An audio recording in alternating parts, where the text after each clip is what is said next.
ஏசாயா 9வது அதிகாரம் 1ஆம் வசனத்தில் இருந்து 6ஆம் வசனம் வரை. காரிருளில் நடந்து வந்த மக்கள் பேரொளியை கண்டார்கள். சாவின் நிழல் சூழ்ந்துள்ள நாட்டில் குடியிருப்போர் மேல் சுடரொளி உதித்துள்ளது. ஆண்டவரே, இந்த இனத்தாரை பல்கி பெருக செய்தீர். அவர்கள் மகிழ்ச்சியை மிகுதிப்படுத்தினீர். அறுவடை நாளில் மகிழ்ச்சியுறுவது போல் உம் திருமுன் அவர்கள் அகமகிழ்கிறார்கள்.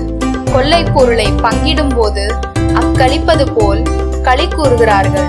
மீதியான் நாட்டுக்கு செய்தது போல அவர்களுக்கு சுமையாக இருந்த நுகத்தை நீர் உடைத்தெறிந்தீர்.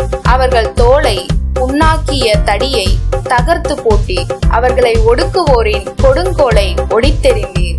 அமளியுற்ற போர்க்களத்தில் போர் வீரன் அணிந்திருந்த காலணிகளும் இரத்த கரை படிந்த ஆடைகள் அனைத்தும் நெருப்புக்கு இரையாக எரிக்கப்படும். ஏனெனில் ஒரு குழந்தை நமக்கு பிறந்துள்ளார், ஓர் ஆண் மகவு நமக்கு தரப்பட்டுள்ளார். ஆட்சி பொறுப்பு அவர் தோள் மேல் இருக்கும். அவர் திருப்பெயரோ வியத்தகு ஆலோசகர், வலிமை மிகு இறைவன், என்றுமுள்ள தந்தை, அமைதியின் அரசர் என்று அழைக்கப்படும். லூக்கா 2வது அதிகாரம் 1ஆம் வசனத்தில் இருந்து 14ஆம் வசனம் வரை. அக்காலத்தில் அகுஸ்து சீசர் தம் பேரரசு முழுவதும் மக்கள் தொகையை கணக்கிடுமாறு கட்டளை பிறப்பித்தார். அதன்படி சிரியா நாட்டில் குரேனியோ என்பவர் ஆளுநராய் இருந்தபோது முதன்முறையாக மக்கள் தொகை கணக்கிடப்பட்டது. தம் பெயரை பதிவு செய்ய அனைவரும் அவரவர் ஊருக்கு சென்றனர்.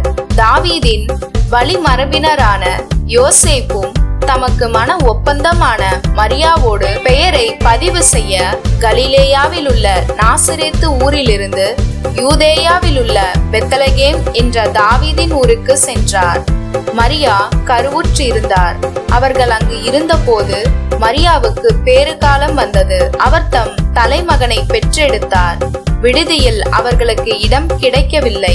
எனவே பிள்ளையை துணிகளில் பொதிந்து தீவன தொட்டியில் கிடத்தினார். அப்போது அப்பகுதியில் உள்ள வயல்வெளியில் இடையர்கள் தங்கி இரவெல்லாம் தங்கள் கிடையை காவல் காத்து கொண்டிருந்தார்கள். திடீரென்று ஆண்டவருடைய தூதர் அவர்கள் முன் வந்து நின்றபோது ஆண்டவரின் மாட்சி அவர்களை சுற்றி ஒளிர்ந்தது. மிகுந்த அச்சம் அவர்களை ஆட்கொண்டது. வான தூதர் அவர்களிடம், அஞ்சாதீர்கள், இதோ எல்லா மக்களுக்கும் பெரும் மகிழ்ச்சியூட்டும் நற்செய்தியை உங்களுக்கு அறிவிக்கிறேன். இன்று ஆண்டவராகிய மெசியா என்னும் மீட்பர் உங்களுக்காக தாவீதின் ஊரில் பிறந்திருக்கிறார். குழந்தையை துணிகளில் சுற்றி தீவன தொட்டியில் கிடத்தி இருப்பதை காண்பீர்கள். இதுவே உங்களுக்கு அடையாளம் என்றார். உடனே விண்ணக தூதர் பேரணி அந்த தூதருடன் சேர்ந்து, உன்னதத்தில் கடவுளுக்கு மாட்சி உரித்தாகுக, உலகில் அவருக்கு உகந்தோருக்கு அமைதி உண்டாகுக என்று கடவுளை புகழ்ந்தது.